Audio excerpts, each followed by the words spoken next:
20 years ago, when we were in high school, it was like everybody looked at me like I was crazy. What do you mean you want to do air conditioning? You're going to stand on a roof the rest of your life? All my buddies thought I was nuts. And now here we are 20 years later, and we're the guys, making money. I think the trades are becoming sexy again, kind of like how it Yeah. was back in the 80s and 90s. You don't learn from doing stuff right, you learn from doing shit wrong.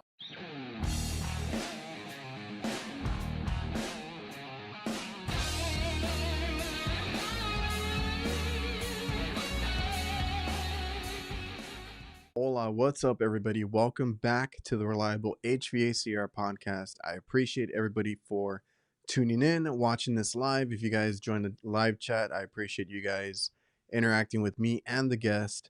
If you guys are on YouTube, make sure you like, comment, and subscribe to the new channel and help the podcast out by wherever you listen to on Spotify, Apple Podcast, making sure you leave a 5-star review, hopefully, and get the podcast out to more people. And I want to give a quick shout out to the sponsors that help support the podcast. If you guys are interested in the software that we use to help my business, you can go check out Jobber. If you guys follow the link in the description or go to getjobber.com/reliablehvacr, you will get a free trial and discount and see if it can help you out. I also want to thank VETO Pro Pack, best tool bags out in the market. You guys already know I'm a VETO person. I have a VETO setup for everything in my van. So if you guys want to check out the link in the description, you can go to their website, go see all the bags that they have, go check out my customer profile that's there, and show your support. And I want to thank our newest sponsor, BOSCH. They are changing the game with their inverter heat pumps. BOSCH IDS Lite 15 SEER system has it all, combining quality inverter technology and standard efficiency at an affordable price point. The outdoor unit is available in 24K, 36K, and 60K BTU capacity, and it can be paired with either a wall or ceiling air handler. Gives you plenty of installation options. The BOSCH IDS Lite will be equipped with a low GWP R54B refrigerant by this fall. Visit boschhomecomfort.us to learn more. On today's episode, we have the Bluecollar Maverick, Ryan, owner of Top Gun Mechanical. It was really cool because he does basically everything under the sun, right? Residential to heavy commercial equipment, HVAC, refrigeration, everything. Really cool to hear about the whole family businesses that they've had. They've had several, from HVAC to gun shops to powder coating. I mean, this guy likes to put a lot on his plate, needless to say. So I'll leave all his information in the description where you can find him on Instagram and all that. And without further ado, enjoy the episode. We're in Southern California. We're in like the armpit of California. So it gets pretty hot over there, doesn't it? Yeah, we're in the middle of the desert, so we're right up against the Mexico border, about an hour east of San Diego. Oh, okay. Yeah, I'm in same situation over here in Texas. I'm on the border of Mexico too, so we're the south as much as you can get over here in Texas. You like over by McAllen or what? Yeah, do you know the area? Yeah, my cousin actually moved there. He's a customs agent, and he got transferred because we have a couple big ports here. And he was like, "I'm getting out of California. I'm going to Texas." So that's where he ended up. Interesting. Yeah, that's my main area is McAllen. So like, Nice.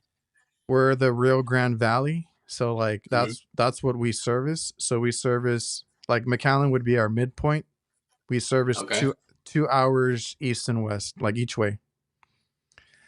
So like we have work, sometimes in town, which Texas is kind of big. I think you probably deal with the same thing. Like a call that should be close by, it could still be like 30 minutes away, with traffic and everything.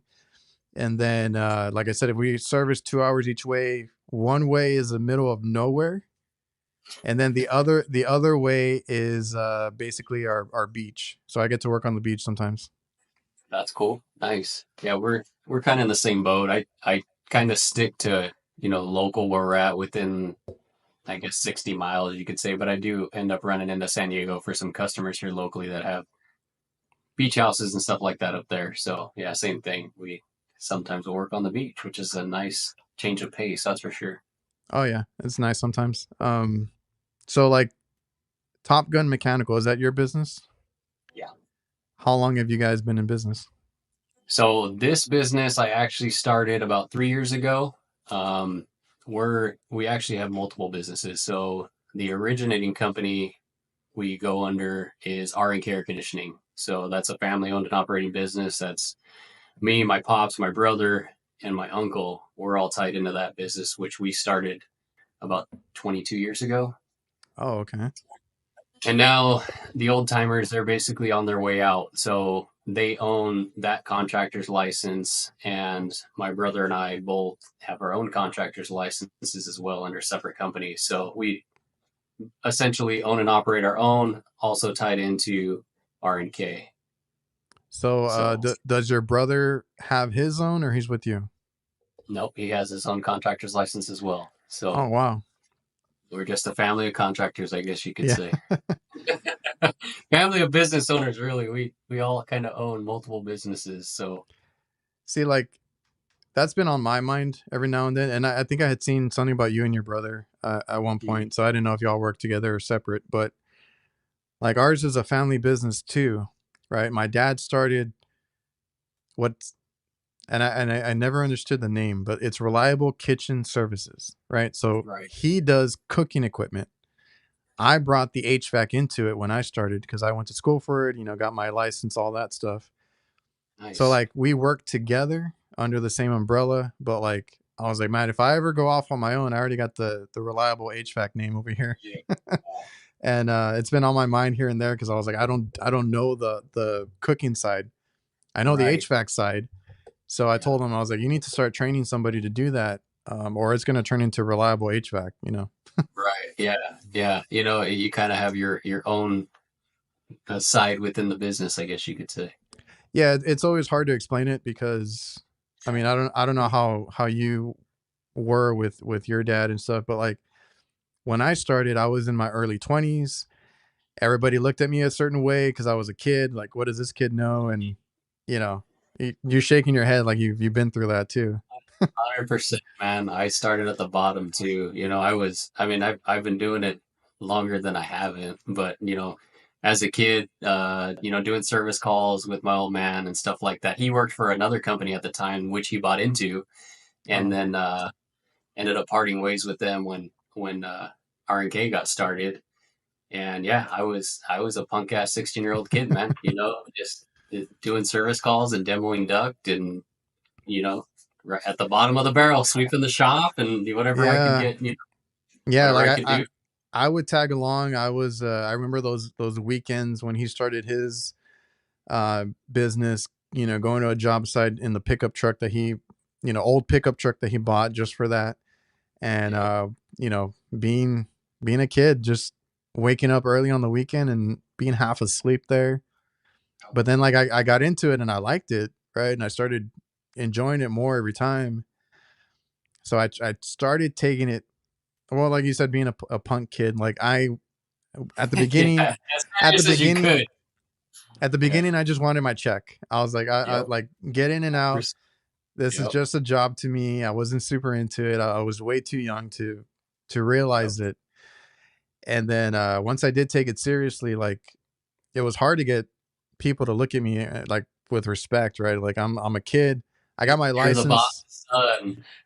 I had that stigma for so long and I hated it. And my You dad and me. would my dad would try to buy into it and he would try different things. Like I was so annoyed like when he got us uniforms and mine said owner and in my name. Yeah. I was like, don't do Yep. that. But he was just trying to get me to buy into, being an owner, being, talking to managers, whatever it is that you do. Yep. And then once I tried to get into that and try to take it seriously, like I still had people like, "Who's this kid?" Right? Like I got my license in my mid 20s, and I was like, I got it as soon as I could. Yeah. I'm trying to do this business stuff, but it was very hard in the beginning. So like, you know, I get all that, and seeing my dad start up his business, and then now I always try to explain to people, like, I know he's my dad. He started the business. I give him credit for all that, but he doesn't do what I do. So we had a partnership essentially, right? And I do my own thing. He does his thing. We just work together. So it's cool to see that you guys kind of branched out from that too. Yeah, we're the same way. So, I started my first business at 18, and then started a second at 23, and these are all totally separate from, But are quote unquote, they the similar or are family. they different So one, businesses? one was similar. One was a duct testing company that I owned and operated for about 6 years. Being in California, we have all the Title 24 and all that stuff. So I did that for a while and had a couple employees. It was actually, it ran fine. And then a buddy of mine actually took over on that end of it just because we were too busy on the AC side. It was too much to juggle. And then I actually started another company that was a powder coating shop.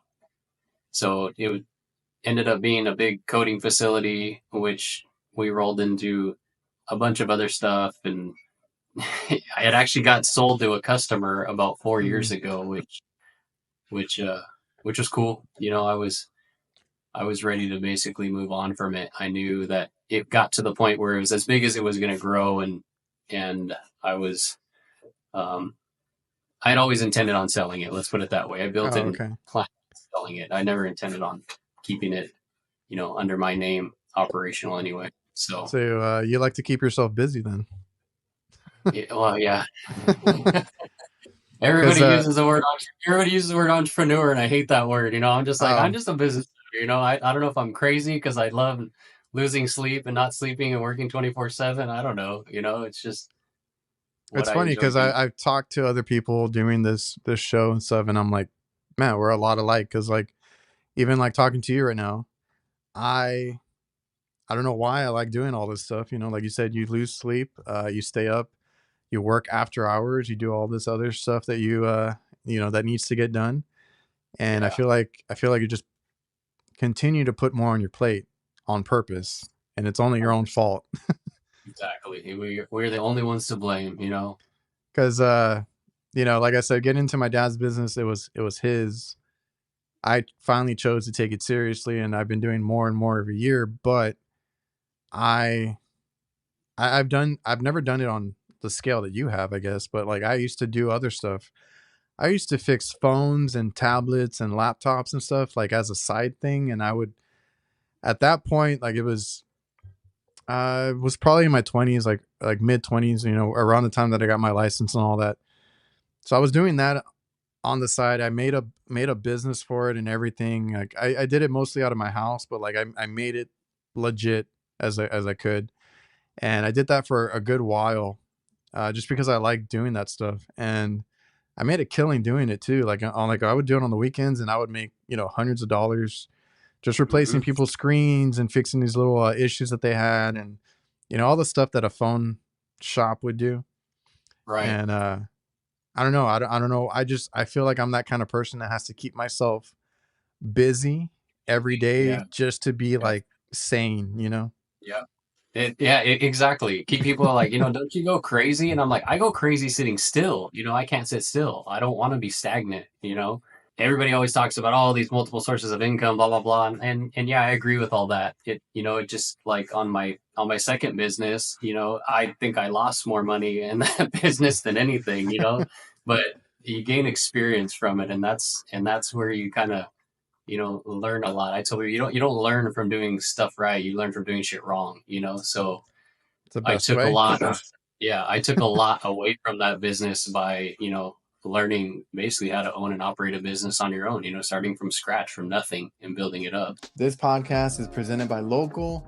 Local works tirelessly to help HVAC contractors rank higher on Google. They use an attack methodology to make sure that contractors dominate their local service areas and increase their market share and generate higher revenue.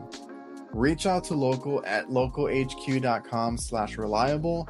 Mention me or the Reliable HVACR podcast, and you'll get 2 months of SEO for free. That's hard because Yeah. doing it right now with my dad, He's real old school. I've Yes, I've mine too. tried to I've tried to bring him into like, newer stuff, and like even like the taxes and all that he does. Like he didn't know too much of anything, right? He just, you know, I charge this, I make this, and that was his way of running it, right? Yep. And I'll give him this. Like he's really good at networking and people skills and all that. That's what I had to learn from him. But like running it and all that, like it's been a journey because we've had to learn a lot. And I don't know, like with your dad, he started it. How old were you when he started it? I was 17, 16 when he Okay. started that business, and he was just cracking over 40, I think. My dad worked for a pretty big company locally that did like what he does. Hmm. And he got bored. That's kind of how it started. He got bored because he was a like a supervisor basically, and he wanted to Right. be out in the field. So he started his without, I don't think without knowing too much, right? Like, just go for it. That kind Right. of deal. I don't know if your dad Right. had any similar situation, or like did he plan this out? He was pretty well seasoned at that point. He probably had about 20 years in then, and he actually owned part of the company he worked for. And I think he saw the end of the tunnel where he saw where it was going. He had other business partners, and that business was essentially failing, which now it's non-existent. So obviously he made the right choice. Yeah. But yeah, he uh, he was part owner in that company, and actually told them to buy him out, and he ended up leaving. So And yeah, same thing. did you just tag along when he started that? No, actually, so he had been in business about a year before I even kind of got interested in it. I was, like I said, I was 16 years old, and Oh yeah. I I've always had a job, I guess you could say. I was mowing lawns as a kid at 8, 9 years old for all the neighbors, and then I worked for a local bee company, 14 and 15 as a beekeeper with one of my buddies. And then, once they started the business, I was kind of like, okay, maybe I want to try this. And, I remember the very first project I did with them, we were doing a school, and one of our foremen hired his nephew as well. And he was my age. And he was like, okay, we got to demo all this duct in this building. Here's a hammer, here's a crowbar and a sawzall. Don't kill yourself. So, Yeah. and it just started there. And then I kind of rolled into a technician role. One of the techs that we hired, I rode with him for 2 summers, and we were just doing calls every day, 7 days a week. Sometimes 16 to 18 hours a day, and we go to sleep at Yeah. midnight and wake up at 6 a.m. and do it all over again. Oh man. And We've had those, especially when we started. Like I hated that. We were working so long, like super long days, nonstop. Yep. and trying to build it up. And man, you started way younger than I did though. I can imagine like you trying to get into it and trying to, have like find figure out if you like it basically. You're trying to find your place. And, Yeah. and yeah, Because like I started like when I was 20. So I thought, that was pretty young, but starting at 16, I can imagine you got other things you want to do. I was big into sports when I was younger. So I was always trying to go find a basketball court or play games, trying to be in all this other stuff. So I don't know if you had any other hobbies or anything at that time, but I can imagine that 16, 17, that's kind of hard. yeah. See, I've always been big into off road and racing and stuff. So I was always trying to make money to buy parts for my truck. And my brother was super into sports. He was the jock, but couldn't turn a wrench, and I was the opposite. I sucked at sports, but I was the grease monkey. So we're like polar opposites. Yeah, it's funny And because I tell people because I get questions here and there about like if it's a good job to get and all that, or how how to get your foot in the door, or how to start, or what is needed. And I always tell people like I was not like I said I was into sports. I was even into video games for a while. I was mhm, not that mechanically inclined when I started, right, but I was very competitive. I guess from right, sports and stuff. So like yeah, when I started and I was riding along with other people, that was always like the report that they gave back to my dad Well, he's good. He learns quick, and he's paying attention and all that. But he doesn't know how to work a drill, or he doesn't know how to do this, or he's a little slow, or whatever it was. I was like, okay, really? Like I'm gonna take that criticism, and I'm gonna, next time I'm gonna do it quicker. I'm gonna learn how to do this or do that. So Right. I came from that aspect of being not mechanically inclined whatsoever to, doing what we do in this trade, which is very intensive on tools and different things. Like, you got to know how to use this stuff. You got to be able Uh, to demo something, put something together, take it apart, all that stuff. So if I can do it, anybody can do it. Same thing when I first got started. My biggest concern was, okay, it's summer, it's hot. Where am I taking the boat this weekend? When are we leaving? It didn't really click with me, I would say, until I started my second business. Even the first business, the duct testing, it was cool, but it was more of a way to you know um, benefit a company, and it got to the point where it just got to be too hectic. Everybody, it was the last thing that needed to be done to get a permit signed off, and everybody was calling, "Hey, I need you like today." So that that didn't even really make my mind click. It wasn't until I started my second business where it was like, okay, the wheels start turning, and you really get more into the business side of things, or even the how a business operates and how it runs and what it actually takes to make a money Yeah. on the back end of it. The stuff nobody sees. So on the HVAC side of things, it took a little while. People think like, how do you guys do that? You're crazy. You're on a roof, and it's 118 here. So on the roof, it's like 150, and it's just like, I don't know. You just do it. It is, if we have to. It's not for everybody. I mean, I feel like No. anybody can pick it up if they wanted to, if they really wanted to, but it's not for everybody. We're outside all the time. You're probably in similar conditions that I am, because 110, 115, I think I've seen it as high as 118. We Yep. get that too. And I'm on these commercial rooftops. I see that you do a lot of commercial work. These rooftops are no joke, especially the white vinyl and all that.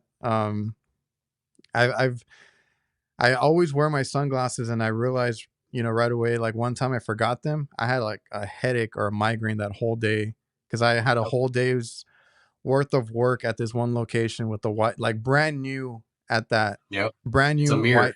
white roof. Yeah. But I mean, I still love what I do, because I'm up there, um, figuring out things, helping out the customer. I've tried, as I got older, to try to cover myself, right? I think you probably have the umbrellas too, right? I think I've seen you post about them. Get your little shade going. Get your Yep. sleeves if you want to wear long sleeve. Get your hat. Like, try to Yep. protect yourself. But I mean, I still love being up there. Yeah, it makes a huge difference to protect yourself, and you see a lot of these old timers like, oh, you don't need that, umbrella. What are you using that for? And it's like, because I don't want to be all jacked up at your age like you are, I don't want You- skin cancer. I don't want like that. yeah, You know.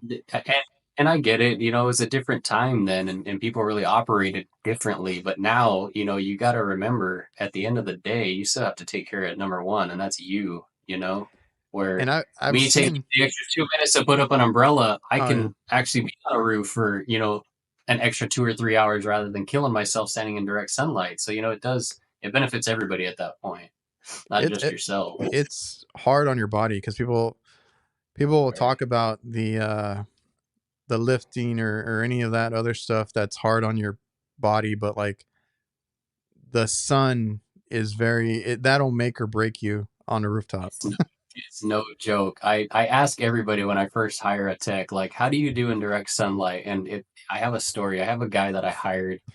This was probably 4 or 5 years ago. And I'm like, how do you do in, direct sunlight? Oh man, no problem. He was from Chicago. Okay. So the polar Oh opposite. yeah. And he's like, dude, I was in a steam room on a Navy boat in the military. And I'm like, okay, that's great. It was 150 degrees in there. I said, that's fine. But how do you do in direct sunlight? Yeah. Couldn't hack it.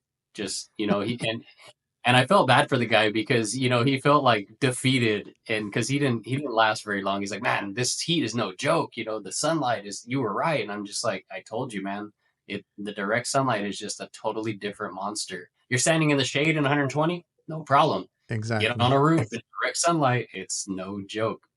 That's what, and I think I've had this conversation with somebody recently. I'm like, it's a little bit different, right? Because it's not really the heat that gets you. Like, yes, every now and then you have those days where like I've told people, like, it's hard to breathe sometimes with the way the humidity and stuff gets. Like that's one thing. But on a usual normal day, like you said, you can be in the shade forever. You can be there and it's 120, 115, whatever it is. It's fine. It's not going to kill you. Take away the shade, like you're not gonna be able to think. You're not gonna be able to hack it. You're not gonna be able to do much in the sun. That's always like I said, make or break. Just doing that, setting up an umbrella. We've always tried different ways to get shade, and like my mind is so much clearer too. Because if you get that sun on you, you just want to get out of there. You can't think straight. It It frustrates literally cooks you your brain, way. Yeah, it literally cooks your brain because you're trying to figure out something, and then you're like, I can't do this anymore, right? You just don't want to, you kind of want to quit. You're like, I don't want to do this. uh, so try to shade yourself or wear a hat that shades you really well, something, because man, that sun makes a big difference. That's what I always tell people. It's always the sun. Today's episode is also brought to you by NAVIEN. If you haven't seen it yet, NAVIEN has entered the HVAC space in a big way with the new NPF hydro furnace. This hydronic forced air furnace delivers industry-leading variable capacity operation from 15 to 100% in both natural and propane configurations. You can learn more at navieninc.com. I also want to thank DIVERSITECH. They simplify your work. They have everything a contractor needs to complete a job. That goes from equipment mounting, condensate management, tools, maintenance chemicals, electrical components, indoor air quality, and much more. They have different branches under the same umbrella. More than likely, you're already using some of their products or tools. So go check out diversitech.com, and it's your one-stop shop for everything HVAC. Top Gun Mechanical. Is there a reason you chose that name? So I also own a gun shop, and that's under Top Gun Ballistics. Oh, So Top gotcha. Gun Mechanical, really the business names were based off of, because we're in Southern California, you know, Top Gun's literally an hour from my home.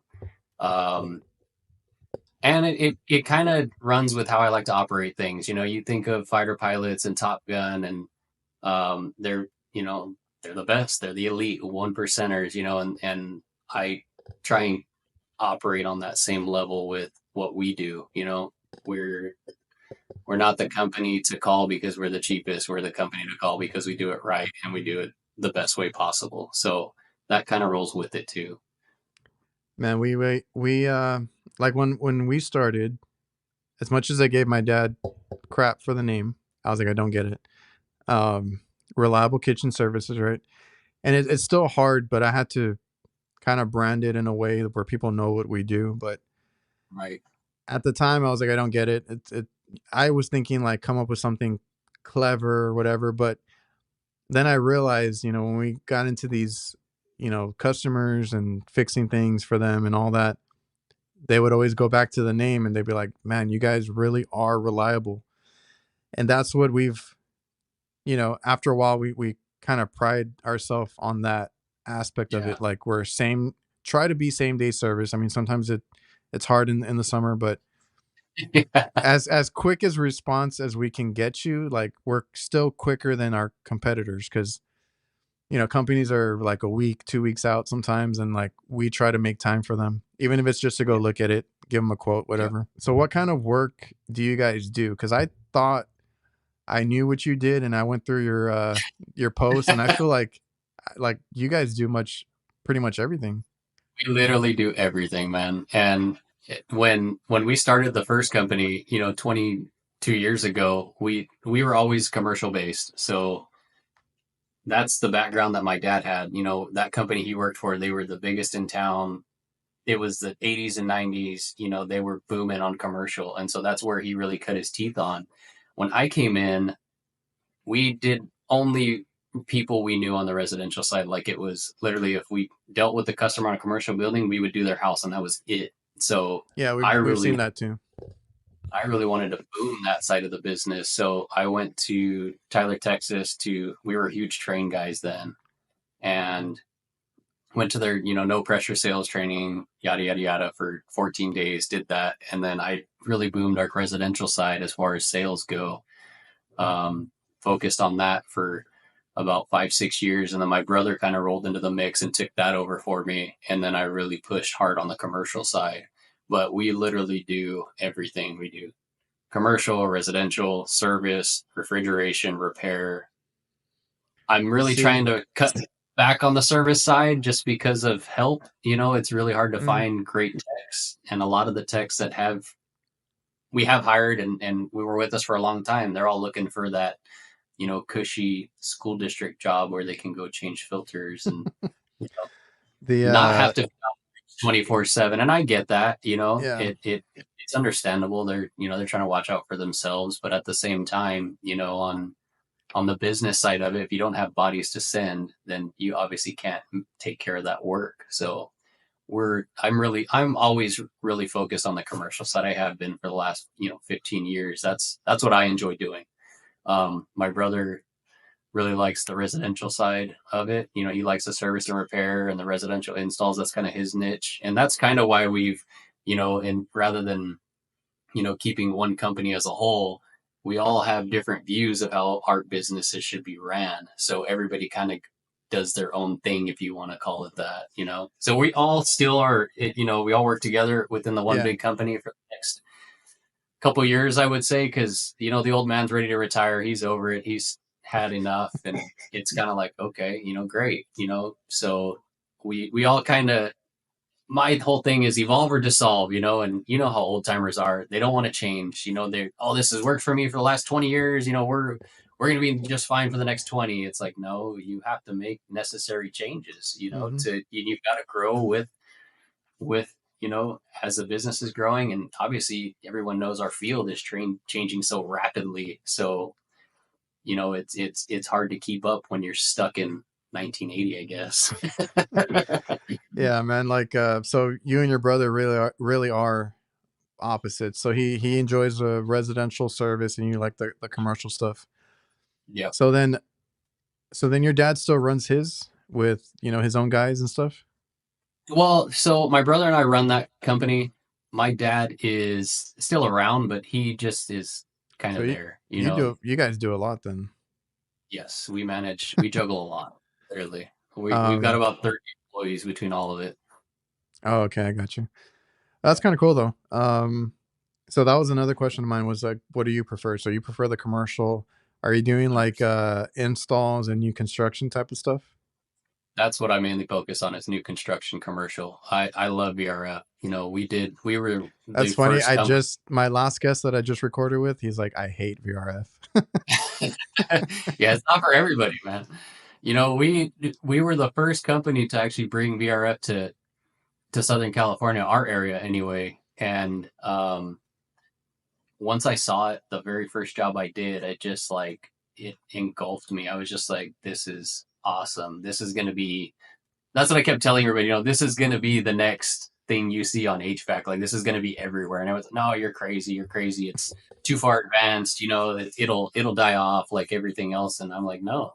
I call them chiller killers. I said these are, you know, putting chillers to the backside, and it's, the technology is crazy and it's just growing even more. So that's kind of what I enjoy doing is the VRF stuff. I would put VRF in every building if I could. Yeah, I mean it's like you said, you gotta move with the times because like the stuff that I learned, from old timers back in the day, it's wasn't always the best advice or the best way to do things. And I always tell people I had the advantage of that I went to school. So I had pretty good teachers that were into, keeping up with, new practices and all that. So I knew better when I got into the field. Right. And And again, you know, being that young guy that starts out at 20, like 21, whatever it was, I'm out there trying to do my bringing out my nitrogen, bringing out my micron and vacuum gauge, and then these guys And are looking everybody at looks like you're crazy. like, what are you doing? You don't need to bring all this extra stuff on the roof. I'm like, this is the way you're supposed to do it, right? And then, you know, run my recovery tank, right? Guys have their buckets, you know, The it is what load it and is. all. Yeah. That was the time then though, you know, and that's the wild part is I feel like that's coming back to where people are really focused on, okay, you know, let's do it the right way. This is how it's supposed to be done. Where, you know, back in those old timers from the 80s and early 90s, that was a wild west, dude. They just did whatever, you know. Oh yeah, beer can cold, it's running great, you know. But you know, And yeah, I I've had that conversation with people. Like, I feel like, because again, I always say HVAC can be very forgiving, right? Like, and it was more so back in the day. Like, if you did much things, more. yeah, if you Yeah. did things minimal effort, the wrong way, whatever it was, more times than not, that unit's just going to run fine, 20 years, whatever it is. It's a little harder to do that now with all the advances that we have, all the different refrigerants we have. Like, we could go on and on. Like, you got to keep up with the best practices, and there's no excuse because there's so many people that post educational content. Everything is online now. I Yes. was in that in between era where I could, like, smartphones were barely a thing. Like, Yep. the iPhone had just came out, right? There was not much you could do with it. I was not finding this stuff online. There was no YouTube or anything like that, right? It's so easy to do that now, to look up stuff. So, So, you know, take the effort to look up what you're doing, or the best way to do it. and that's what I tell, you know, like new hires, our techs, you know, when I started, exactly, I didn't have a phone, you know, I didn't have YouTube. I said, you guys have a supercomputer at your fingertips. I was reading schematics, and what I was always told was figure it out, you know, just Oh figure it yeah, out. So we did. And I tell them, I said, you guys have no excuse. You have YouTube at your palm. You have indefinite access to technical support, and if you can't figure it out, then you're in the wrong trade, or you you're just not don't even care. trying. Yeah, you're not even trying. Exactly. So I'll get a phone call like, oh, you know, I did this and this and this. Okay, did you look this up? Well, no. I said, okay, well, why not? You know, don't don't call me unless you get to the dead. I'm your last worst case scenario. Okay, I gotta call Ryan because I cannot figure this out. And if you call me, then you probably didn't even try to figure out the problem. You know, That's how and my dad taught me. yeah, Um, I would go right along with him. Like I said, yep, he would leave me somewhere. Like, we would end up at a whatever machine we're working on, and he would just disappear. And yep, that whole mindset was like, figure it out, right? yep, And talked to my because my uncles used to work with us too, and I talked to him because, or I talked to them because he trained them as well. What was cool about my dad is that he learned the food service industry coming from being an electrician. So he picked okay, that up, worked his way up, you know, in his company that he was at, and was like the top guy. At that company, his brothers went to go work. One was like laying tile or doing something in construction of that nature. The other guy was installing car alarms, right? They wanted to get into the trade and do something different. My dad taught them, you know, everything they know, and got them they still do. One does HVAC and one works for us doing the kitchen stuff. And I told them about it, and they're like, "Oh yeah, he does that. That's the way he trains. Like, he'll plop you somewhere and then let you figure it out." you later, yeah, and that, you know, my my old man's motto was always, "What would you do if I wasn't here?" You know, with Yeah, everything, whether it be technical stuff, you know, running a business, you know, whatever. We had to figure it out on our own. You know, it's like people see this big, you know, company that we have within the family, and it's like, no, everybody earns their keep. You know, there's no handouts. It's if you didn't figure it out, you're not going anywhere. You know, you're gonna stay right where you're at. So but I feel like you know that generation that it's like you know what do they say it's you know whatever you're taught is what you know type deal. So if you teach yourself, you know, you're the only one to blame at that point. And it's kind of funny because those old timers, you know, they lead with an iron fist. It's like, oh, you know, this is how it needs to go, and you know, lots of yelling and hurry, hurry, hurry, and you know, it they're great businessmen, but they're terrible bosses for the given times now. You Oh know, it's yeah. a lot different than Yeah, what it used to be. there's some guys that, like, you know, they're good at what they do. They're good employees, they're good, you know, they fix things, but they're not the best to, you know, teach others. So I think, Yes. and I think that's a cool thing. Like we're the next line, you know, trying to train, you know, the next guys. So I hope, Yeah. you know, we can tell them, you know, the way we do it and the Yep. right way to do things, and how you have resources at your fingertips. You can, you know, basically do anything now and be better than, you know, the competitors and stuff. Because another thing I've always said is like if you, the only thing that you can do to be or to set yourself apart is honestly just effort. Like even the smallest amount of effort, like taking the extra time to do this or do that, learning more after work, looking up stuff that you don't know, you know, all that stuff is what kind of makes you better than the next technician. Literally, that's my biggest pet peeve is laziness. You know, it's so easy to put in a little bit of effort, go a little bit farther, go do a little bit more, and you learn a lot just by doing that, you know? Yeah, And I think that I'm with you on the social media thing, like the guys that are out there, you know, doing the educational videos and well, this is how you know, build a duct or bend a duct, this is how you bend pipe. You know, I think it's great because the young guys coming in actually have an avenue to go to and watch and learn and essentially be on the fast track to being a better tech or installer or whatever the case may be. I mean, obviously you still have to do the work, but you yeah, know, when you're sitting there and you're able to watch, you know, something over and over again, we're like, oh yeah, I can do that, you know, and it it's yeah. crazy the Because advantages they have at this point. You know, they have a huge advantage I where and guys like you and I did not. So and like I said, I love it too. I mean, I came from a place that didn't have that. I learned it yes, the me too. hard way. You learn it out in the field. You make your mistakes and deal with it that way. But there's, I mean, I hate to go back to the old timers because they're the ones in the comments that are like, "Why are you giving out our secrets or this and that?"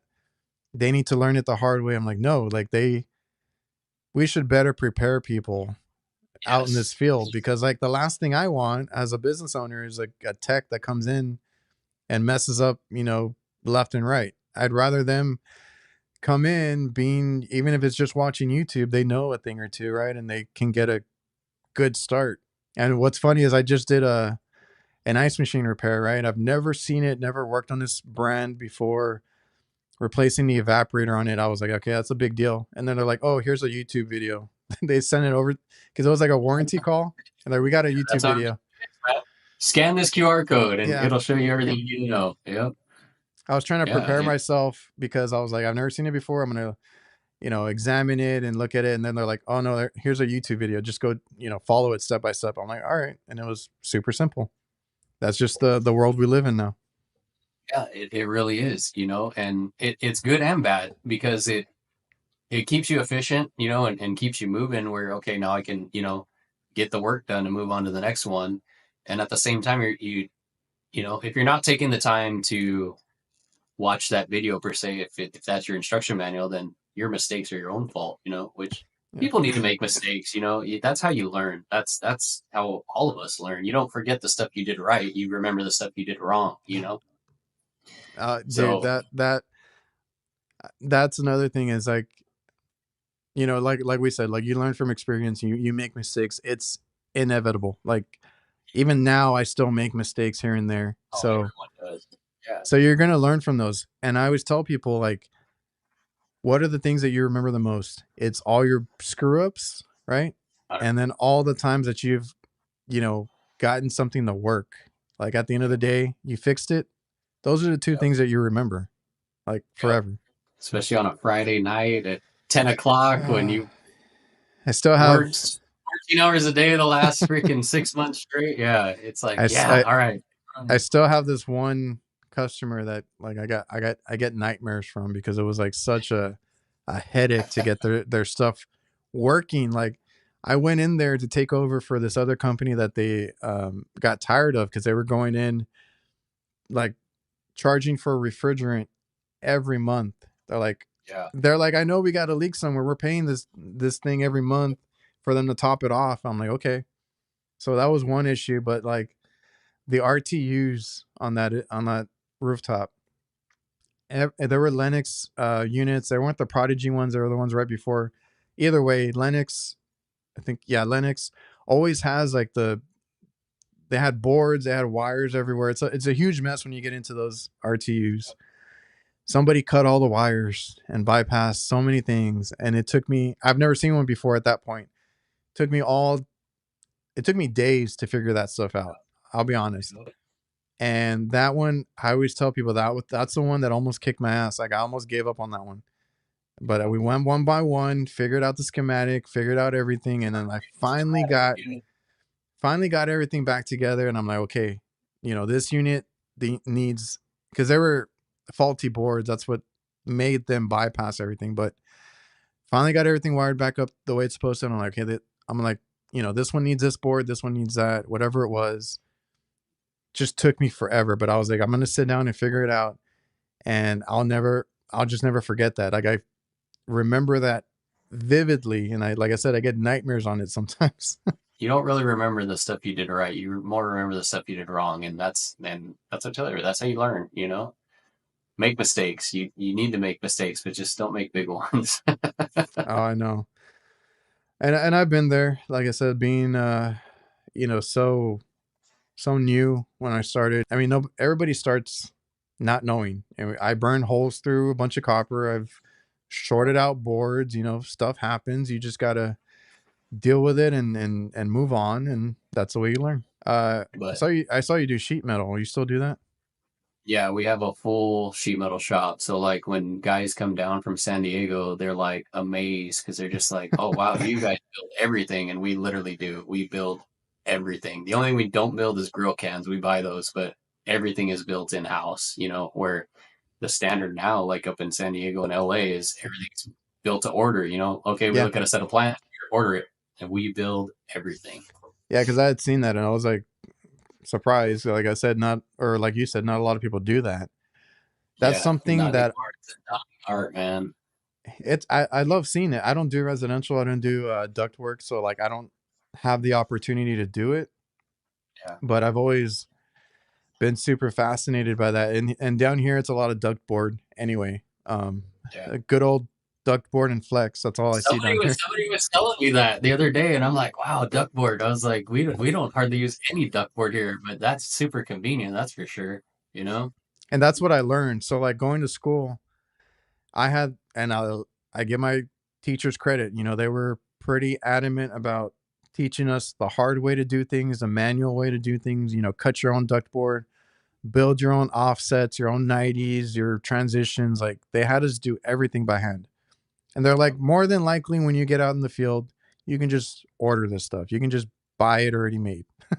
But Yeah. you're gonna learn to do it the hard way, so that you know. So like I learned all that. Always, I had fun doing that stuff. Like I found it fascinating, and it's just something that we don't do at our business because we do kitchen stuff. But Yeah. yeah, I always tell people that down here it's just ductboard and flex. So like I just had one a couple months ago that when the RTUs clog up, I always tell my customers, if you just do maintenance with us, you won't have these issues. But they're really stubborn about it. So like they'll overflow into the duct board into the return. So like I had one recently that just collapsed and the cap came off. We build a lot of duct in house, and sheet metal guys. We call them tin knockers because they called them back in the Yeah. day. That's actually what my license plate says. Everybody always asks, "What's your license plate mean?" Tin knocker. Because we build all around sheet metal, and they're just it's going to be interesting the next 10 years because all of our sheet metal guys are all almost 60, and they're essentially on their way out. And I don't know, with these last few projects, I've been getting bids to have have the sheet metal just delivered on site, which isn't bad because it all comes ready to rock. It's all numbered. It's, basically like putting a giant puzzle together. But Yeah. we've been so used to having the convenience of building all our own stuff. If you ever have an issue where, this piece doesn't fit, well, I can't just go to the shop and build it like I do now. You're calling up, hey, this piece isn't right. Send me another one. Well, that could take weeks. So having our own full blown sheet metal shop has its definite advantages. It's good and bad. It's hard to find sheet metal guys to fabricate anymore, but at the same time, it's convenient as hell to be able to build all your own stuff. So yeah. That's why I like to watch like Jeff Jadem. When he does his metal stuff, I'm like, cool. I'll probably never use it, but at least I've seen him do that. It's truly an art. Those guys. I do very minimal sheet metal. I know enough to get stuff done, but our OGs, those guys are they're amazing. They're very talented. So you do refrigeration too? Like I saw you do walk-in boxes and stuff like that. You still do that? Yep. I just got done with walk-in at a local school district. We don't do a ton of refrigeration. I will do the schools that we have contracts with. We'll take care of their refrigeration, and then we do the local beer dispensaries or whatever you want to call them, like Alfred's Distributing, Budweiser, Coors. That was probably our biggest refrigeration project we've ever done. Those were huge refrigeration walk-ins for their facility, but very, very minimal on the refrigeration side. I don't advertise it, and I don't do a lot of service and repair on that side. It's mainly for school districts that we have contracts with. I don't do gas stations, that crap. Yeah, I stay away from that. Well, people always, because I do restaurants, and people, I've heard people say that's the bottom of the barrel, this and that. We pick and choose at this point because we're a little bit, bigger now. So like it has to be the right customer. Yeah. So we do hospitals, we do restaurants. We used to do school districts, not so much anymore because there's a whole process to get into them. But gas stations, that's funny that you bring that up. We had the local like Stripes, all over. They wanted us, and we're like, cool, we'll try it out. Yep. Didn't like it. So we had to turn away work. We still get calls from them. We just don't go to them. Yep. And it's hard because we used to have also the IHOPs and the Denny's and stuff like that. That's open 24 hours. And then the gas stations are open 24 hours.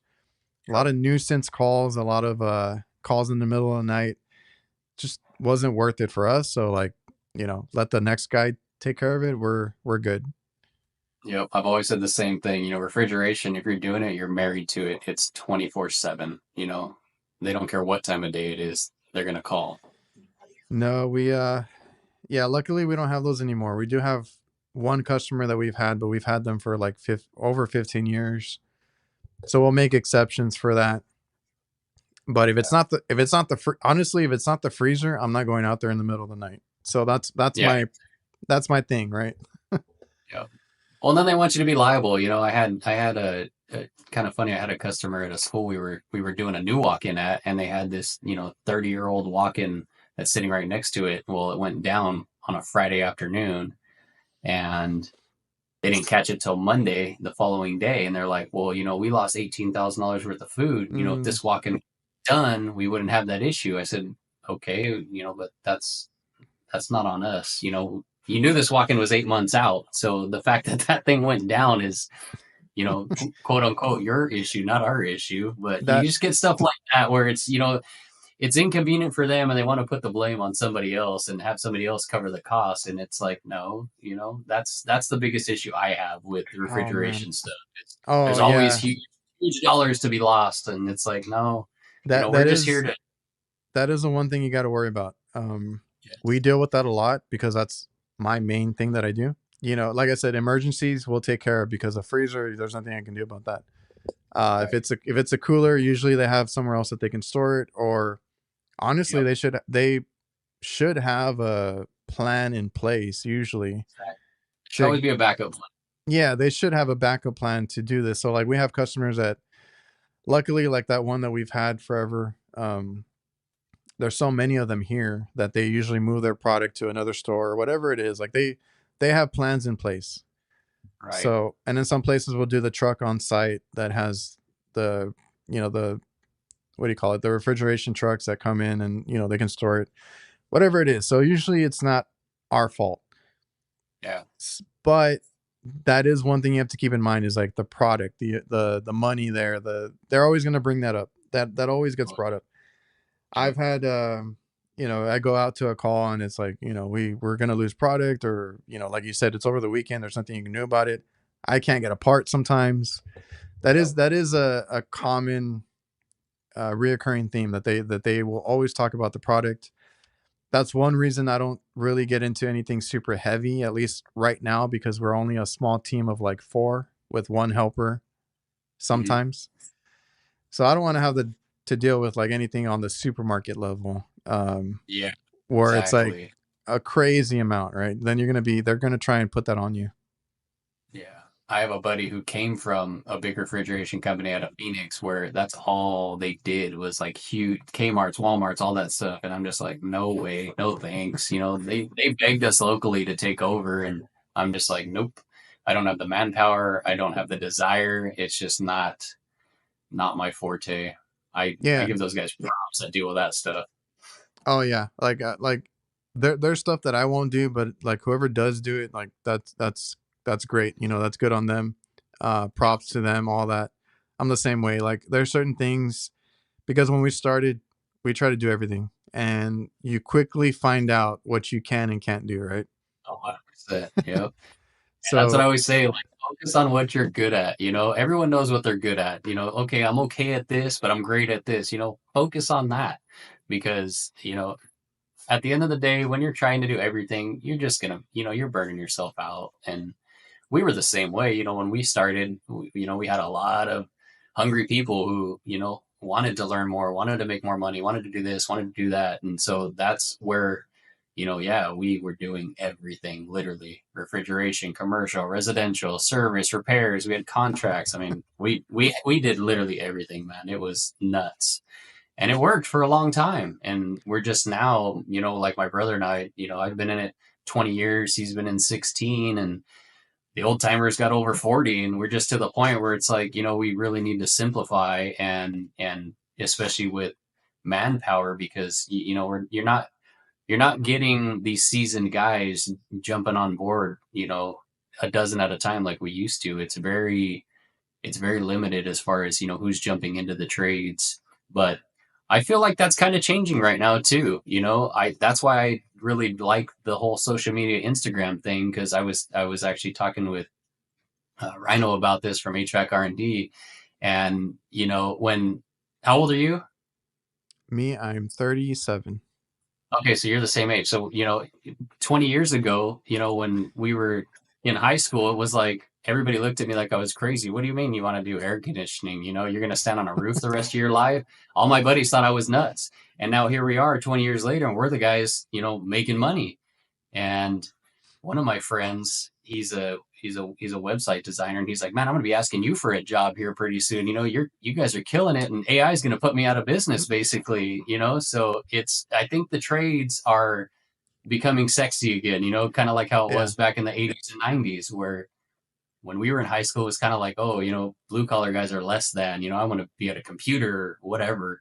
And now I feel like that's done a 180 entirely. And I think that social media has a lot to do with that too, because everybody can actually see what we do rather than just, oh yeah, I'm on a roof all day. No, So I love it because even before like I found the whole Instagram thing, like I would share it, like when I had Facebook and stuff, like I would try and share, I'm on a rooftop, I'm doing this, or I'm like, I enjoyed what I did. And then I found out that there was all these guys on Instagram and, doing similar stuff, showing what they do. yep, So I agree. I think it's really cool now, like, and I love all the guys, like the educators, which is like Ty and Craig yep, Migliaccio, all those stuff, are all those guys. And then I like all the guys that try to make it cool. You got Ben Poole doing what he's doing. yep, You got all these, even the guys like the from the HVAC visionaries, Yep. all Yep. these different content creators that just do really cool clips of the work Right. that they do, make it look cool for the younger Exactly. guys. Yes. 100%. Because you don't want to see an old man just up there and complaining about the job or anything. You want to make it look appealing.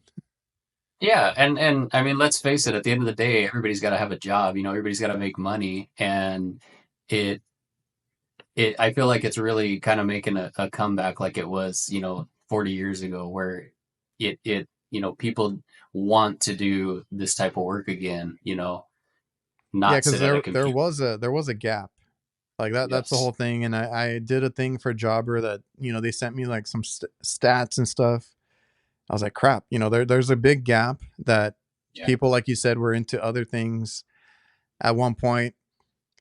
And if you get into the like any trade, honestly, but I do think HVAC is you know is one of the thriving Hey, we're the better. best, dude. It's the better one, honestly. Um, it's always in demand. Like I always tell people, you learn a skill, you can eat for life. Nobody can take away that skill that you learned. You'll Not at all. always have it, and it's always in demand. Like if you walk into any building, you go anywhere, there's always air conditioning, ventilation, refrigeration, you name it, it's always there. Like we cannot be without it. 100%. There's not going to be a robot or AR or anything that's going to put us out of business. It's not a necessity anymore, or not a luxury anymore. It's a necessity. No, just think about it. Like AI is the new thing now, and it's scary how quick that thing Yes. grows and learns. So you got AI that can do a lot of the, like you said, computer stuff, like the even uh editing and photo editing and pictures. Like it can do so many things. Like I've seen it integrated with like Photoshop, and like anybody that doesn't know how to work a computer, if they have AI, they can do almost anything, right? Yes. 100%. So there's the AI thing. There's also just machines out there. There's like self checkout is an easy one to think of, right? Whole bunch of cashiers gone, and now you got self checkout for everybody.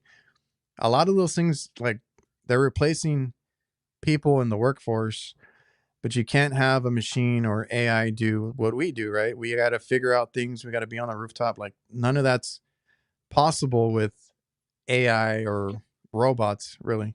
It's really crazy to see it go full circle again. Definitely.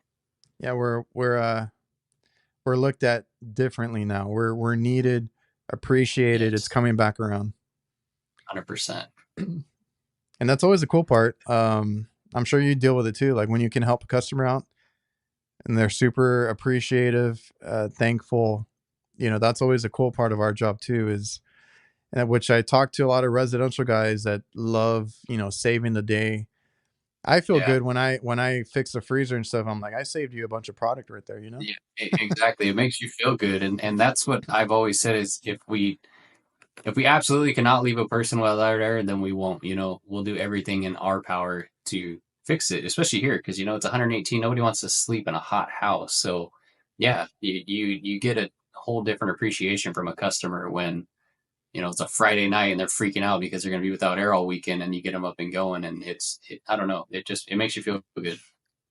Those are the things that I like to like make sure we talk about, because like you said, like trying to make it look cool, make like there's a bunch of positives that outweigh the negatives, right? Like and that's what new people coming in need to hear, is like, the feeling you get, the feeling of accomplishment, the different routes you can take, because there's something for everybody in this trade. Like you like you said, when we started, we took on everything. We try to build it up, everything like that.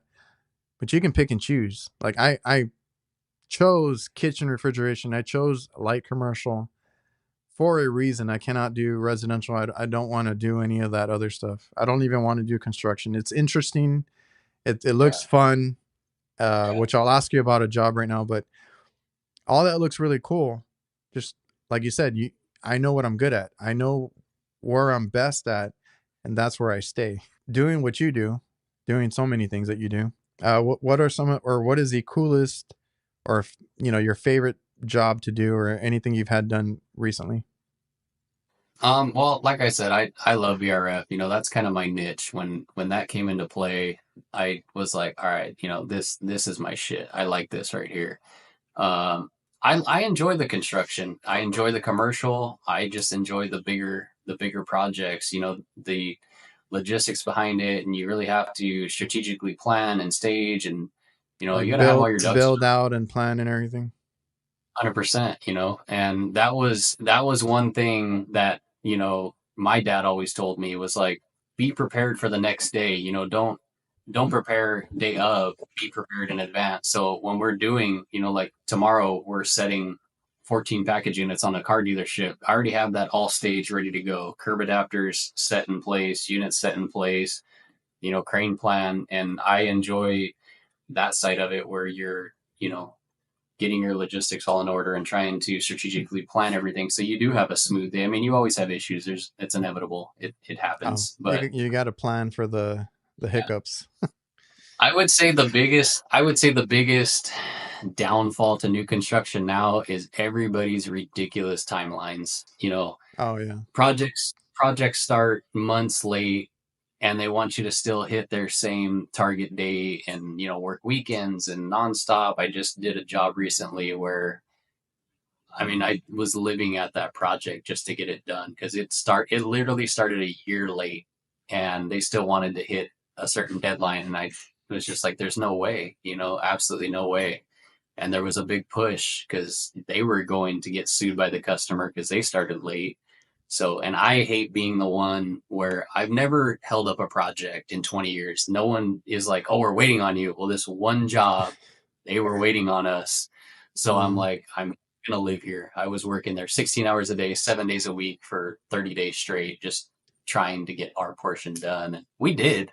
It was just, that is probably the one thing I hate the absolute most now about the new construction is contractors, the GCs, and their absolute ridiculous timelines because they just don't add up. Well, I need you to finish this portion in 5 days. I'm like, well, that's going to take us a month. There's no way, and make it happen. It's just No, I nobody know. cares. There's no one cares about anybody but themselves on that side of it. So it's a struggle. It's a big I guess struggle. those are the headaches that I don't want to deal with, because like doing what we do, every now and then we do get different types of jobs. So like the other day, I was actually out to a hotel that was being built. Right Hmm. now, I only got to touch one mini split. I didn't do any of the other work. Like I Right. we were there when everything was already kind of piped in and stuff. So they're like, we need you to finish installing this mini split just because of the connections we have, right? We've handled some of their other hotels for service work and stuff like that. So they're Hmm. like, we can't, the contractor for this can't come out. Can you come out and finish installing the mini split, because it was for like a server room or something like that. Right. So talking to the contractor there, the guys in charge, they were going off on a bunch of headaches that they had going on and this and that. And the one thing though was that he was actually surprised that everything was on time. He's like, we're actually getting through this on time, because Yeah. that never happens. It's rare now. I mean, it's almost impossible. Just you know, COVID. I mean, that screwed everything up as far as logistics go. We Oh can't yeah. get this, we can't get that, and da da da. But I feel like it gave everyone an excuse to have a delay. Where after that, it was like it didn't seem like anything is ever on time anymore. It's crazy. Not on time. You got to order stuff all the time. Yeah. Everything's back ordered. I'm like, Oh, I can't get it. Yeah, it's on back order. Yeah, how is it's this like, still happening? yeah, it's And it's nuts. price hikes. Yes, that's I just noticed that our refrigerants, or the ones that we carry, finally have been coming down, because like they were like skyrocketed yeah, for so long. yep, And that's one conversation that I brought up on the other show with Curtis and stuff. I'm like, do you remember when we used to get these drums for like $100 or less? yeah. $80 a jug, man. I was Not like, no more. damn. Yep, it's Um, crazy. so you had RLS come out to a job site with you, right? Well, I didn't have them come out. They actually contacted me, and I told them. I told the girls. I didn't know. I didn't even know who I was talking to because they, I was talking to them on social media. We Yeah. always, tag them in our posts because I've been a huge press guy for a long time. I mean, I've been using press for almost 10 years now, and Oh wow. we used another company prior to RLS and Zoomlock when it kind of first came to market, and then that manufacturer, it was a mess. That was junk. It was nothing Oh, so you compared to had what bad experiences before. 100%. It was horrible, horrible experience. And we actually did a BRF project where I had done my research on press, and I was like, I want to use this rather than solder. And they told me, well, you can only use this brand. This is the only thing that we approve. Absolute nightmare. Never Oh, again. that's the one that they approved, the bad one. Yeah. I used it on one project, and I think I pulled out literally every fitting I installed. It was that Dang. bad. And it had nothing to do with install. It was just horrible design. I'm sure they've become far advanced now, but yeah, never again. And then found Zoomlock, which is now obviously RLS, and I've been using that for probably about 8 years. And oh yeah, it's great. I mean, I use it on everything, whether it be a project with 1,000 fittings or a project with 2 fittings. If I don't have to braze, then Yeah. we're really leaning on that. But yeah, they contacted me and said, hey, we want to come out and we want to shadow you and follow you and check out your projects. We know you use our stuff on a lot of your projects. And so Jaden and Jessica came out and You had them on a rooftop and everything, right? oh yeah, oh yeah. I told them, I said, I'm in the desert. I'm not in San Diego on the beach. And like, yeah, we know. We've looked you up. And I'm like, okay. They're like, we want to come out the second week of June, and I'm like, that's when it Okay. starts to get hot, right? Like we're hitting 110. Then yeah, we know we're gonna bring shorts and sunscreen, and I'm kind of like, all right, no problem. And so they show up, and I think that week it was 110, 112. So I took them to a bunch of different projects we were working on and stuff we had just recently finished. We did a big medical building. That was the roof that they were on. That was white TPO, and it was Yeah. it was it was about 112 that day. And I said, here you go. Here's the thermometer so you can see how hot it is. And it was like 122 on that roof at the time. And they're like, this is nuts. You guys are crazy. And we're like, yeah, we know. And then I took them to It that takes a special kind of crazy to do what we do. It's not for the weak, that's for sure. Yeah, and then I took them to a U-Haul project we were working on, which was just absolutely just miserable inside that building. The humidity was intense, and that's when you see her putting her camera in front of the fan because it locked up because of the heat, and she's like, "This is crazy. My camera doesn't work. It's so hot in here." I'm like, "Yeah, it's no joke here." And that's another thing, like the whole technology thing, like we've said, has changed. I like the tools and the direction that's going into, making our jobs a lot easier and better, just overall. Yeah. Well, it makes a better tech too, when they're actually, following protocol and installing the correct way, brazing with nitrogen and, doing all the extra steps, evacuating to, 500 Which microns. like And on that RLS one, I think that's a video that I had seen that you were talking about, like even the Firewatch. That's kind of why you do the press fittings almost exclusively now, or as much as you can. Because I think you said that they have to be there even like a day, or 24 hours or something like that. yeah, so there's at some local geothermal plants, I don't do any work out there, but my brother-in-law did as a plumber. And whenever you're soldering on site, you have to have a second guy watching, and then they want you to sit there and watch to make sure you don't have any embers, go up and create a fire even after the fact. So, time is money. And when you got 2 guys standing there, even just to do a simple repair, obviously, if you're billing for that time, then by all means. But, if you're booked and busy and you got 2 guys standing there essentially just waiting for a fire to start or not start, that's affecting your business as well. So, there's so many advantages to press where not only just, a guy doesn't have to drag torches into an attic, you take a couple fittings, you press it in and boom, you're done. But the efficiency of it is huge where, they asked me when did you like see the light, I guess you could say, on press. And I bought the tool to do a project up in Palm Springs where we were doing 300 fittings. It was a big tilt up. It had like 30 split systems. We were doing, I think, 5 or 6 of those split systems, but it was a lot of pipe, 4-story building coming down. So my brother and I go to the project, and we were talking about it, and I'm like, all right, we're gonna press all this, and he's kind of like, well, what's that? Well, it's this new tool that came out, blah blah blah. So I calculated if we would have gone through and soldered all 300 of those elbows and couplings and everything, it would have taken us about, between him and I, close to 3 weeks, plus nitrogen, plus everything else.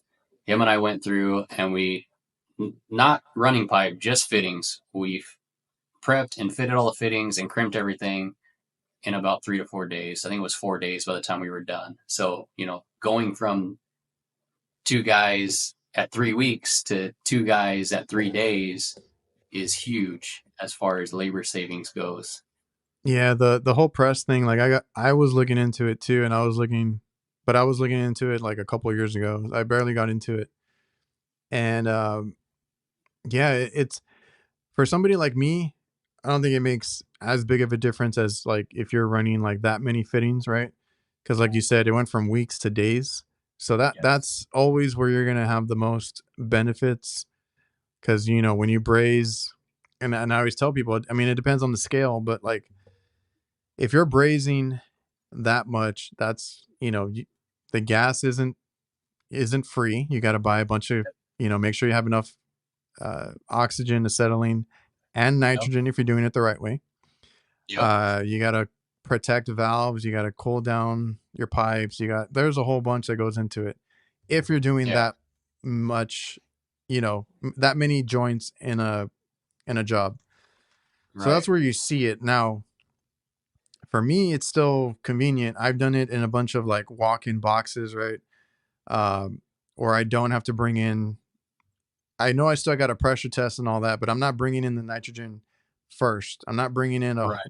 big ass caddy of my tanks. Yep. Sometimes I got to braze above the walk-in box, and it's like in this little drop ceiling.